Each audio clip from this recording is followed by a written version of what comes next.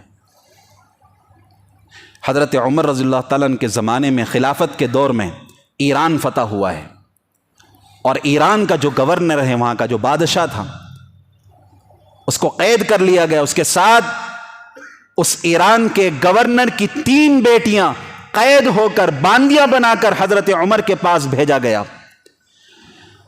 شہزادیاں تھیں، کوئی معمولی عورت نہیں تھیں۔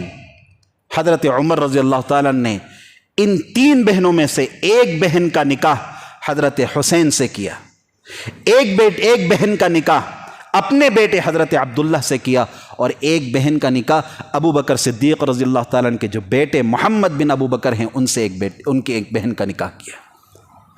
یہ محبتیں تھیں۔ یہ جوانی کا تذکرہ اسی لیے نہیں کر رہا ہے دشمن، کیونکہ جوانی کا اگر تذکرہ کرے گا تو پھر ان ساری محبتوں کو بیان کرنا پڑے گا۔ جس کے دل میں بغض ہوگا اور جس کے دل میں صحابہ اکرام کا اور خلفائے راشدین کا بغض ہوگا، پھر وہ کبھی حسنین کی جوانی کو بیان نہیں کرے گا۔ وہ یا تو بچپن بیان کرے گا یا پھر شہادت کو بیان کرے گا۔ پھر آئیں حضرت عثمان رضی اللہ تعالیٰ عنہ کی خلافت کا زمانہ دیکھیں۔ حضرت عثمان رضی اللہ تعالیٰ عنہ کے زمانے میں ایک واقعہ بیان کرتا ہوں، ویسے کئی واقعات ہیں۔ جب ان کے آپس کے محبتوں کو جب دیکھا جائے اور ان کو پڑھا جائے گا اور ان کی سیرت کو پڑھیں گے تو ہمیں معلوم ہوگا ان دونوں کے درمیان، اہل بیت صحابہ اور اہل بیت کے درمیان شدید محبت تھی۔ آج جھوٹی اور من گھڑت واقعات کو بیان کر کے آج سیدھے سادے مسلمانوں کے دلوں میں ڈالا جا رہا ہے کہ صحابہ اکرام کو، اہل بیت کو خلفائے راشدین سے بغض تھا اور خلفائے راشدین کو ان سے بغض تھا۔ حضرت عثمان غنی رضی اللہ تعالیٰ عنہ کے خلافت کے زمانے میں حسنین، حضرت امام حسن اور امام حسین رضی اللہ تعالی عنہم، یہ دونوں جوانی کو پہنچ چکے تھے اور اس لائق کو پہنچ چکے تھے، اب وہ جہاد میں بھی جا رہے ہیں، جنگ میں بھی جا رہے ہیں۔ حضرت عثمان غنی رضی اللہ تعالیٰ عنہ کے زمانے میں حضرت حسین اور حضرت حسن کی کمانڈری میں ایک لشکر کو بھیجا گیا اور وہ جا کر قسطنطنیہ فتح کر کے آئے ہیں، ایک علاقے کو فتح کر کے آئے ہیں۔ اگر آپس میں بغض ہوتا ہے تو پھر وہ کبھی بھی، حضرت حسنین کبھی بھی جنگ کے لیے نہیں جاتے ان کی خلافت میں، غازی بن کر لوٹے ہیں۔ اسی طریقے سے جب حضرت عثمان رضی اللہ تعالیٰ عنہ کی آخری جب ایام چل رہے تھے، آخری ایام بالکل شہادت کا وقت ہے، بلوائیوں نے پورے مدینے میں حملہ کر لیا تھا اور حضرت عثمان رضی اللہ تعالیٰ عنہ کو قید کر لیا ہے، نظر بند کر دیا ہے، گھر کے اندر ہیں۔ ایسے موقع پر جن پہلوانوں نے اور جن لوگوں نے حضرت عثمان رضی اللہ تعالیٰ عنہ کے گھر کا پہرا دار دیا ہے اور پہرا کیا ہے، حضرت عثمان کی جان کی حفاظت کی ہے، حضرت علی رضی اللہ تعالیٰ عنہ کے دونوں شہزادے حضرت حسن اور حضرت حسین کو کہا ہے، حضرت علی نے کہا ہے کہ جاؤ تم دونوں جا کر حضرت عثمان کے دروازے پر کھڑے ہو جاؤ اور کسی دشمن کو مقابلہ کرنے کے لیے مت دینا اور پہرا کرتے رہنا۔ یہ محبت تھی جس کی وجہ سے حضرت حسنین کو وہاں پر بھیجا ہے۔ حضرت عثمان رضی اللہ تعالیٰ نہیں چاہتے تھے مدینے کے اندر، کئی صحابہ نے کہا کہ آپ جنگ کریں، ہم آپ کا ساتھ دیں گے۔ حضرت علی کہنے لگے، حضرت زبیر کئی صحابی کہنے لگے کہ آپ جنگ کریں۔ ایسے موقع پر حضرت عثمان کا ظرف دیکھیں، حضرت عثمان کہنے لگے میں مدینے کے اندر فساد نہیں چاہتا، میری ذات کی وجہ سے مدینے کا سکون ختم ہو جائے، مجھے پسند نہیں ہے، اس لیے میں یہاں پر جنگ نہیں کروں گا۔ دونوں صحابی، دونوں نواسۂ رسول، حضرت حسن اور حضرت حسین، حضرت عثمان غنی رضی اللہ تعالیٰ عنہ کے گھر کا پہرہ دار دے رہے ہیں، پہرہ داری کر رہے ہیں۔ اس موقع پر حضرت عثمان آتے ہیں اور ان دونوں سے کہتے ہیں آپ چلے جاؤ، مجھے میری حالت میں چھوڑ دو، اب میرا وقت آ چکا ہے، میری شہادت کا وقت ہے، کیونکہ آپ علیہ الصلوۃ والسلام نے مجھے کہا تھا اے عثمان ایک وقت آئے گا کہ ظالم اور منافقین اور دشمن تمہیں خلافت کے جوڑے سے اور خلافت کے لباس سے تمہیں اتارنے کی کوشش کریں گے، اے عثمان تم جان دے دینا لیکن کبھی خلافت مت چھوڑنا۔ اب یہ وقت میرے پاس آ گیا ہے، اس نے دونوں کو کہا کہ آپ چلے جاؤ، لیکن قربان جائیں حضرت حسین رضی اللہ تعالیٰ عنہ، امام حسین رضی اللہ تعالیٰ عنہ وہ وہیں پر کھڑے ہو گئے اور وہ ایک کونے میں جا کر قرآن پڑھنے لگ گئے۔ وہ یہ کہنے لگے کہ حضرت عثمان کون تھے؟ حضرت عثمان یہ حسنین کے خالو تھے، رشتہ دار تھے۔ کیوں؟ اس لیے کہ حضرت حسن اور حضرت حسین کی جو والدہ ہیں حضرت فاطمہ رضی اللہ تعالیٰ عنہ کی جو دو بہنیں، آپ علیہ الصلوۃ والسلام کی دو صاحبزادیاں، یہ آپ علیہ حضرت عثمان غنی رضی اللہ تعالیٰ عنہ کی نکاح میں تھیں۔ تو اس رشتے کے حساب سے حضرت حسن اور حضرت حسین کے خالو ہوئے، اور یہ حضرت عثمان کا جو گھر ہے یہ ان کی خالہ کا گھر تھا۔ تو حضرت حسین رضی اللہ تعالیٰ عنہ اپنے خالہ کے گھر میں ان سے کہنے لگے آپ میرے خالو ہیں، میں اپنے خالہ کے گھر میں آنا چاہتا ہوں، میں بیٹھنا چاہتا ہوں، مجھے روک نہیں سکتے، آپ نہ روکیں۔ اور حضرت حسین رضی اللہ تعالیٰ عنہ وہاں پر قرآن پڑھنے کے لیے بیٹھ گئے۔ ایسے موقع پر وہ زخمی بھی ہوئے ہیں۔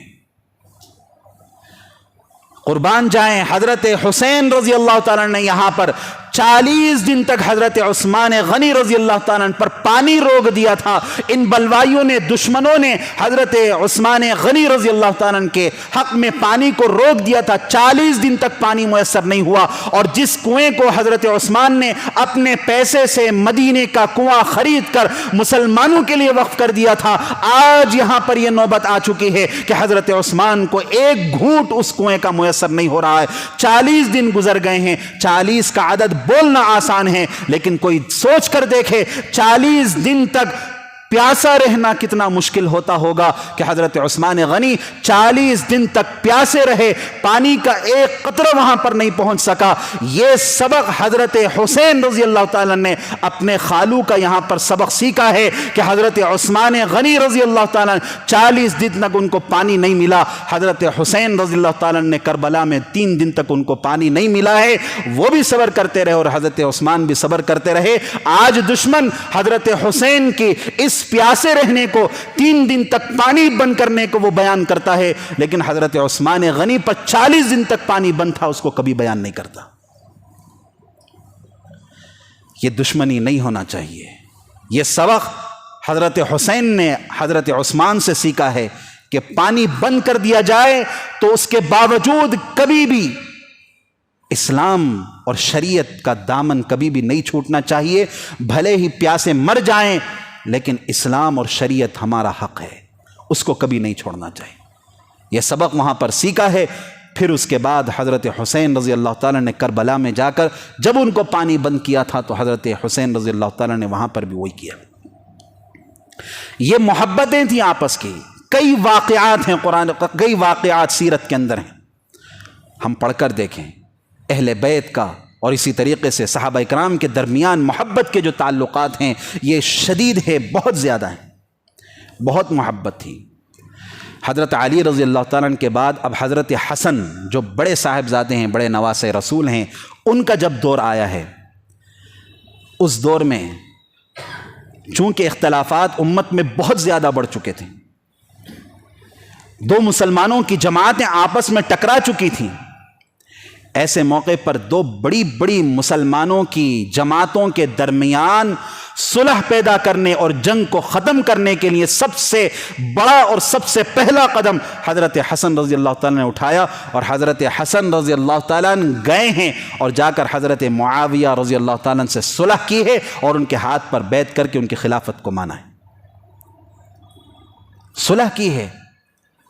اور اس موقع پر اگر دشمنی ہوتی حضرت معاویہ رضی اللہ تعالیٰ عنہ سے تو پھر حضرت حسن اور حضرت حسین یہ دونوں صحابی، دونوں نواسے رسول حضرت معاویہ رضی اللہ تعالیٰ عنہ کے پاس گئے ہیں، دمشق گئے ہیں۔ کہاں سے؟ مدینے سے گئے ہیں، اور وہاں جا کر انہوں نے صلح کی ہے اور ان کے ہاتھ پر بیعت کیا ہے۔ وہ جانتے تھے حضرت معاویہ رضی اللہ تعالیٰ عنہ بھی، وہ بھی حقدار ہیں، وہ کوئی غلط نہیں ہے، انہوں نے صلح کر لی ہے۔ اور آپ علیہ الصلوۃ والسلام نے اس موقع پر حضرت معاویہ رضی اللہ تعالیٰ عنہ کہنے لگے، اے نواسے رسول، میں نے اپنے محبوب رسول اللہ صلی اللہ علیہ وسلم سے میں نے حدیث سنی ہے، اور آپ کے بارے میں آپ علیہ الصلوۃ والسلام نے فرمایا تھا کہ حسن تم وہ صحابی اور تم ایسے شخص ہو کہ ایک وقت ایسا آئے گا دو بڑی مسلمانوں کی جماعت کے درمیان صلح کرنے اور ان کے اختلافات کو ختم کرنے میں تمہارا سب سے بڑا ہاتھ ہوگا۔ آج وہ دور آ گیا ہے، اگر آپ پہلے آتے تو یہ اختلافات اور پہلے ختم ہو چکے ہوتے۔ یہ محبت حضرت معاویہ رضی اللہ تعالیٰ عنہ کی تھی، اور اسی طریقے سے حضرت حسنین کو بھی محبت تھی۔ حضرت معاویہ رضی اللہ تعالیٰ عنہ کے زمانے میں قسطنطنیہ فتح ہوا ہے، اور قسطنطنیہ کے فتح میں اور اس موقع پر وہاں جو جنگ ہوئی تھی، اس جنگ میں حضرت معاویہ رضی اللہ تعالیٰ عنہ کے ساتھ نواسۂ رسول حضرت حسن اور حضرت حسین دونوں شامل تھے۔ یہ محبتوں کی داستان ہے، اس موقع پر محبتوں کی داستان سنانا چاہیے، آپس میں محبت کو اور بڑھانا چاہیے، لیکن دشمن نفرتیں پھیلا رہا ہے۔ ایسی کئی واقعات ہیں، ہمیں بچنا چاہیے۔ اسی طریقے سے عراق سے ایک قافلہ آیا تھا، اور آ کر اس نے حضرت حسن رضی اللہ تعالیٰ عنہ کے پاس آ کر اس نے حضرت ابوبکر صدیق اور حضرت عمر فاروق رضی اللہ تعالیٰ عنہ کے خلاف زبان درازی کرنے کی کوشش کی۔ حضرت حسن نے اسی وقت روکا اور کہا کہ خبردار، اگر ابو بکر اور حضرت عمر ان دونوں صحابہ اکرام کے خلاف اگر تم نے زبان درازی کی تو یہ سارے واقعات ہیں۔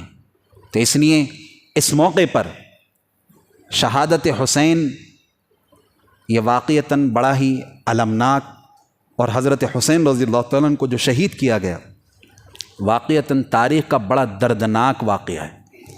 ہم سب اس کو مانتے ہیں، جب سنتے ہیں اور جب پڑھتے ہیں تو واقعتاً رونگٹے کھڑے ہو جاتے ہیں، اور انسان زاروں قطار رونے لگتا ہے، اس کے آنکھوں سے آنسو نہیں رک سکتے۔ واقعتاً ظلم ہوا، ان پر تشدد ہوا، ظالمانہ طور پر ان کو باقاعدہ ظلم کیا گیا، لیکن اس داستان کو اتنا غلو کر کے اور جھوٹے بن گھڑت واقعات بیان کر کے اس واقعے کے اندر نمک مرچ لگا کر بیان کرنا یہ اسلام کا حصہ نہیں ہے۔ جتنا واقعہ ہے اتنا واقعہ بیان کرنا ہے۔ لوگ کہتے ہیں آئیں ہمیں اہل بیت سے ہم سیکھتے ہیں۔ آخری بات کہہ کر میں اپنی بات کو ختم کرتا ہوں۔ جو 72 تن تھے جو کربلا کے میدان میں شہید ہوئے ہیں، ان میں سے صرف ایک شخص حضرت امام زین العابدین رضی اللہ تعالیٰ عنہ یہ باقی رہے، وہ غازی بنے ہیں، ان کو شہید نہیں کیا گیا، بقیہ سب کو شہید کیا گیا۔ اور حضرت علی رضی اللہ تعالیٰ عنہ کے 9 اولادوں کو شہید کیا گیا، اس کو یاد رکھیں۔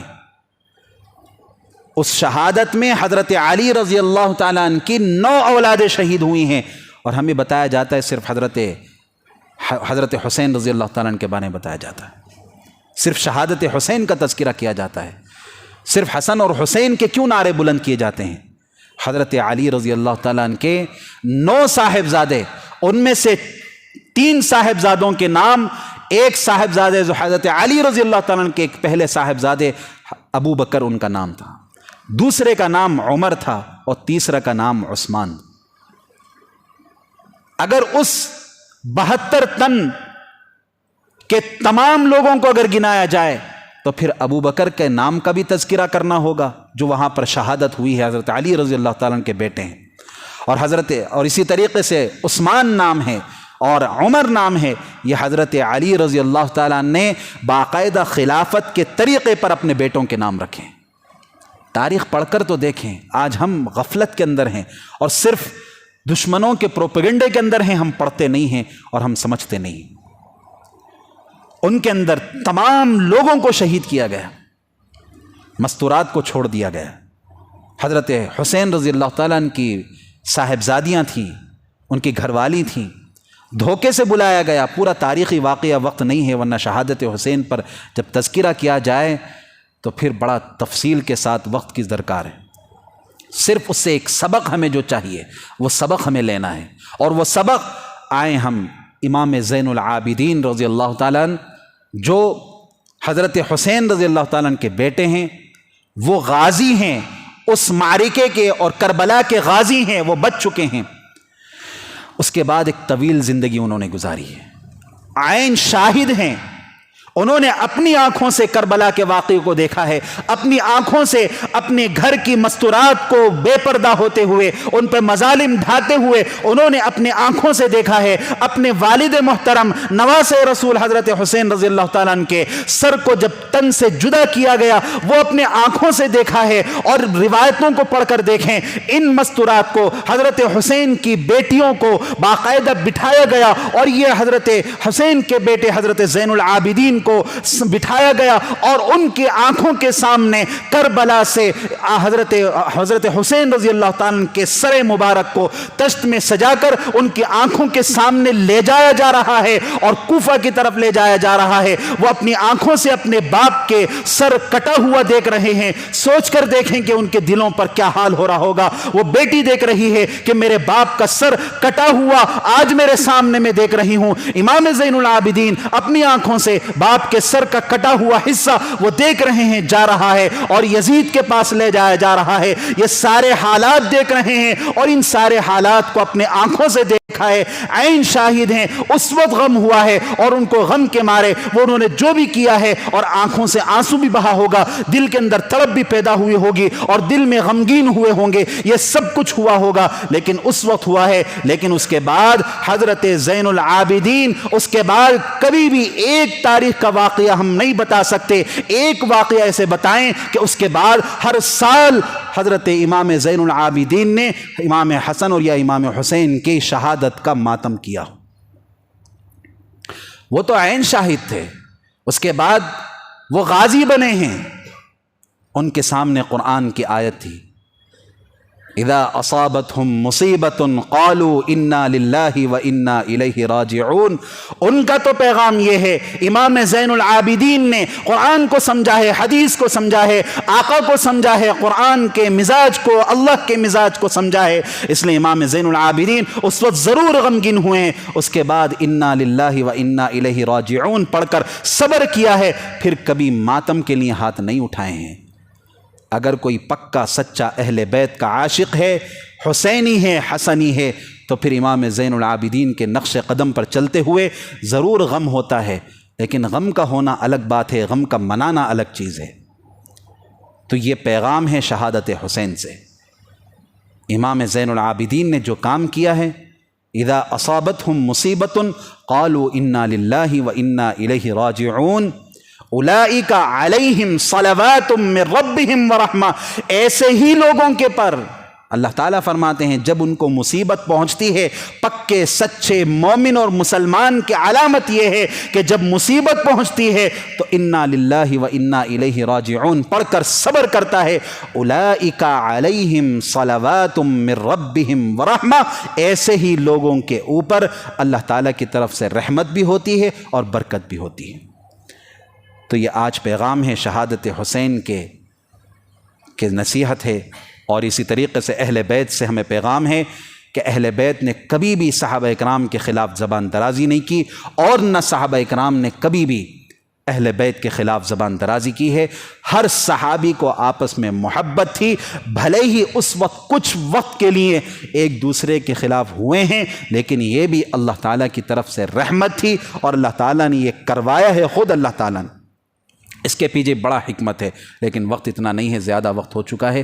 کبھی انشاءاللہ اس کو بھی تفصیل کے ساتھ بتایا جائے گا کہ آخر ان دونوں کے درمیان جو اختلاف ہوا اس کی اصل وجہ کیا ہے۔ یہ انشاءاللہ پھر کبھی بتایا جائے گا جب تفسیر کے اندر وہ آیتیں آئیں گی۔ باقاعدہ آیتوں سے ثابت کیا جا سکتا ہے کہ صحابہ اکرام کے درمیان جو اختلاف ہوئے ہیں یہ قرآن کا مزاج ہے۔